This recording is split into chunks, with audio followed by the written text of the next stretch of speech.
అన్నదాతల అగచాట్లు బా ఘోరంరా బాబు పరిస్థితి.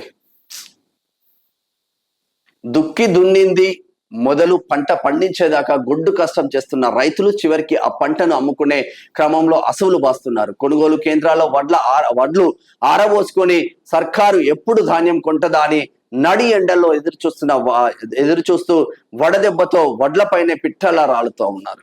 ఏంది పరిస్థితి?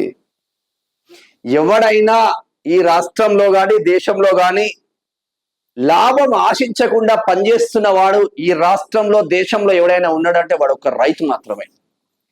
వాడు 10 మందికి హెల్ప్ఫుల్ గా ఉంటున్నారు. వాడు లాస్ అవుతాడా లాభం అవుతాడా పక్కన పెట్టి కూలీలకు హెల్ప్ఫుల్ గా ఉంటున్నారు. 10 కుటుంబాలు ఒక రైతు ద్వారా బ్రతుకుతా ఉంది. ఈరోజు మనం 4,000 లోపలికి పోతున్నాయంటే అది రైతు కష్టమే.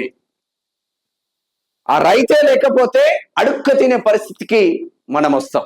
కానీ ఆ రైతును పట్టించుకొని పాలకులు చాలా మందికి ఉంటారు.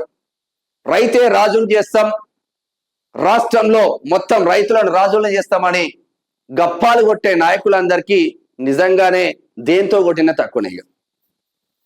ఇదా పరిస్థితి. ఇటు అందాల ప్రదర్శన, అటు అమ్మ ఆవేదన, ఇటు అందాల ప్రదర్శన.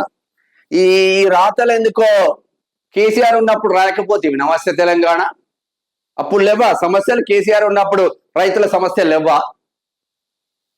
బాజాప్తుగా రాయాలి.